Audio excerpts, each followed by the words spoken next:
Hey, Austin. So Hey Ted, how you you doing? got your first opportunity to really try the free quote end to end? Yep. Oh, that's awesome. You want to tell the story? Yeah, so I went out to a call to quote. It was a forced air system. Got there and was started going over things with the client.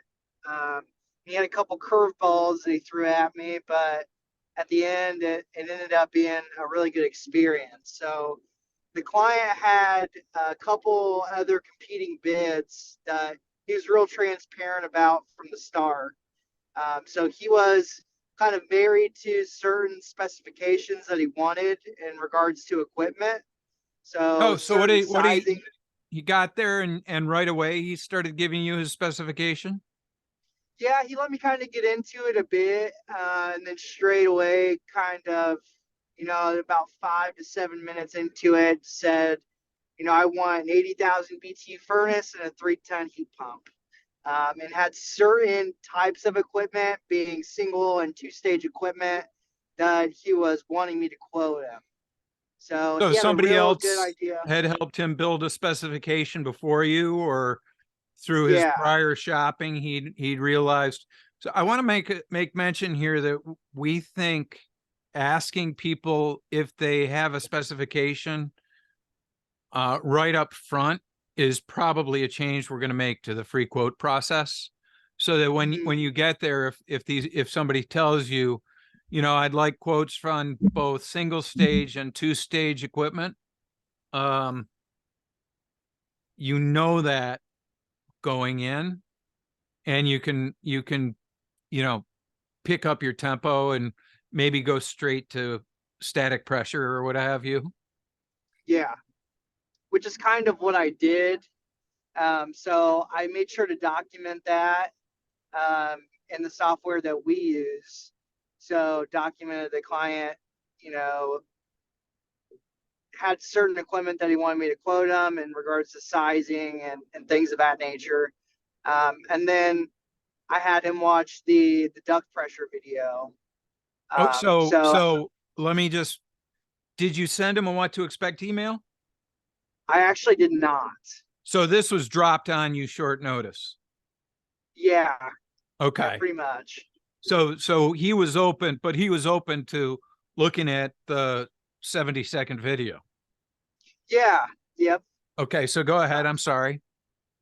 So we watched that and then um, kind of started talking about equipment and things of that nature in regards to staging and stuff like that. So at the end of it, he again was very transparent and showed me the other bids that he had gotten, and he had a certain price point that he was pretty set on initially.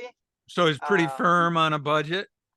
yeah, pretty What firm on it. what was the budget? Uh, it was about 14,500, and both Okay. of his competing bids were pretty close in that ballpark there.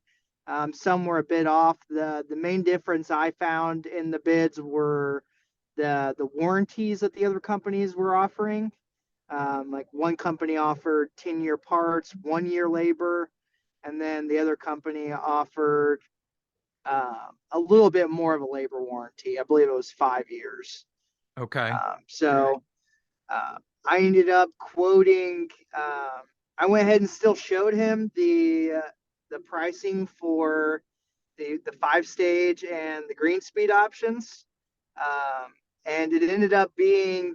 I ended up closing a sale for about $19,800. Oh, And congratulations, Austin. That must have felt great. yeah, it was pretty nice to see. And at the end of it, he was very comfortable and excited about it as well. So Really? that So was pretty cool to see. what was he excited about?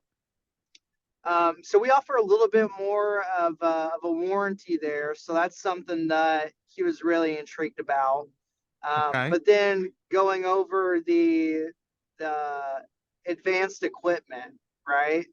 The difference in in between and I kind of talked to him in a sense about the 6 functions, So load did he matching. look at the 6 functions video with you also? No, we just went over static You just went, pressure, and the rest of it was conversation based, okay. So you brought up right? the So report and then explained the smiley faces to him instead of using the video. yeah, yep. Gotcha. Gotcha. Um, So so the report is easy enough to explain the 6 functions that you don't really always need the video to help you with that. right, and at the end of it, I mean, he didn't like there wasn't fresh air involved, but it ended up being like a big airdrop with horizontal media, and then fully modulating equipment. So, like I said, he's was really excited about it, and it was nice to have that interaction with the client to where he was understanding of what the differences were in the equipment, right? What he was getting He felt for, like he was really well served. right? Yes. Okay. Um, and like, I don't think that maybe anybody had talked about the differences in what the single stage quotes were, right? To what the options that I had provided them. And I just provided a little bit of that education there and then let him make that decision, Did you measure right? his static pressure for him? I actually did not. Oh, so the video in and of itself, did he have what you did the comfort quiz. What was his score? He scored a 12 on it. Oh my God, Austin. Nicely done. So he really didn't have a whole Appreciate it. lot of pain, but he plans on staying in this house. Yeah. The biggest thing for him was the failed heat exchanger. So the system, he has two forced air systems and then a mini split system as well. Oh my Um, gosh. and it is his forever home. He recently sold uh, a big property. It was about 600 acres, and moved down into the southern part of the state, kind of tucked off. Beautiful house on a lake. Oh wow. He's just put in a boat lift there. So he's in the process of doing some remodeling. And then we even got it even kind of set up for replacement of the next system. So as soon as we had got done with, signing everything and things like that nature, then he started inquiring about replacement of his other system, Has he been right? It there a was year? yes. Yep, Okay. he had been there more than a year. So he Um, knows so he knows that 12 is I mean, that's a solid number. That's a not the house is manageable. Do you think the yeah, heat exchanger went because the equipment was too big? it was equipment that was like originally supposed to be an upflow that it looked like somebody had made a downflow. Um, and duct pressure seemed to, uh, at least that's my suspicion without checking it, right? Okay. That's Yeah. probably may what have been that forced that failure. How old Um, was it? I don't know exactly off the top of my head. We got into quite a bit of conversation there, but I took pictures of it, so I could go Okay. back and check Would you that. say it's a premature failure or I would say probably about 10 years, maybe is what okay? the equipment was at. Um, How does he know that I the heat think exchanger went?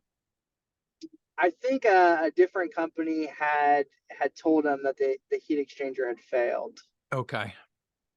Um, but the comfort score, right? We went over that, and again, once we had got talking about other things, right? Initially, it was we were conversating about the one system downstairs, and then after all that was done, then he's like, "Well, let's go look at this one." So we go over and we start looking at it, and I think that the comfort score may have been a bit higher in like the second system was 100,000 BTU furnace, the 2-ton AC. And then once we had gotten talking, it started talking about you know, they don't even use the air conditioning because of some issues with that piece of equipment, right? Oh, So I think that the comfort score initially, maybe that's something that I could have done differently, was hop back to that comfort score.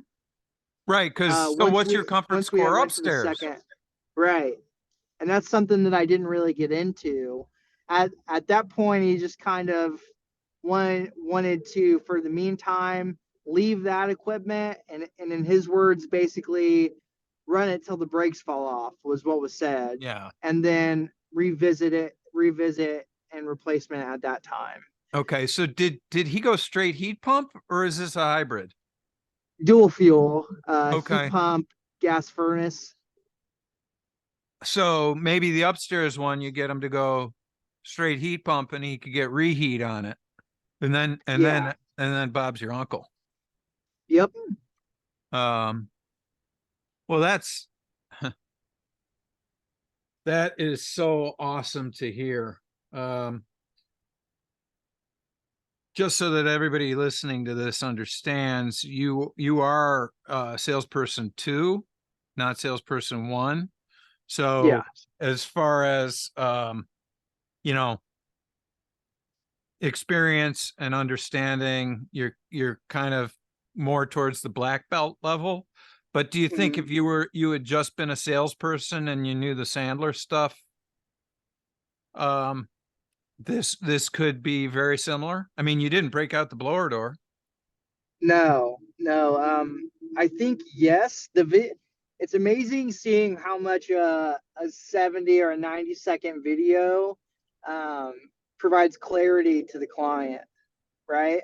Whether it's the 6 functions video or just even the duct pressure video. So I feel like going over that and asking questions that other people aren't really gets wheels turning for clients, right? You might have heard me say that prior, but Yeah. that's my general experience, or at least what my opinion on what I'm seeing in the field. Do you think that's because it's third party, or do you think it's because of the content, or do you think it's a little of both? I think it's a little bit of both. Having it there to where you can. There's enough videos now on the 2.0 process that you could tell a homeowner, hey, go look this stuff up, right? And it's not just me saying it; it's multiple other people saying it, and it's all absolvable really well for the consumer, right? You don't have to be a tech to really, or even a salesperson, really to understand the duct pressure video. So it has more credibility because it's hey, this isn't just our company. This is companies around the country are Yep. using this. And Yeah.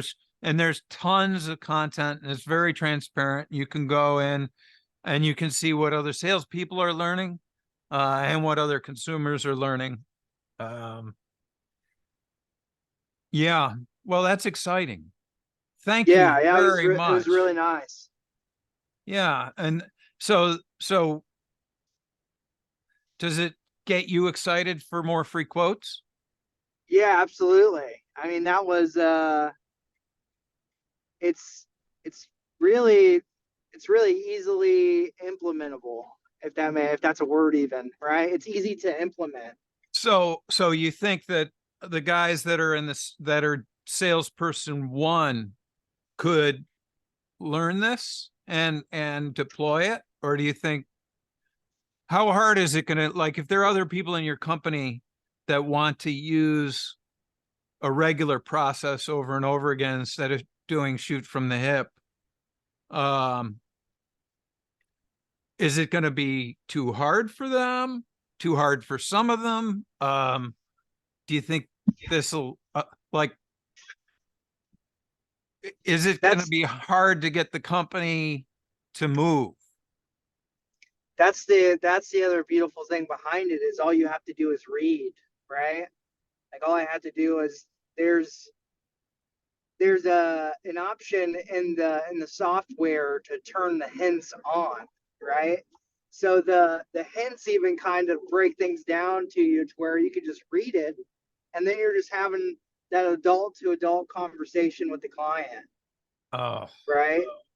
So it's building a better relationship with the client, again, adult to adult. So I'm not telling anybody what they need to do or what they need. I'm just providing education and letting them make the best decision that suits them, right?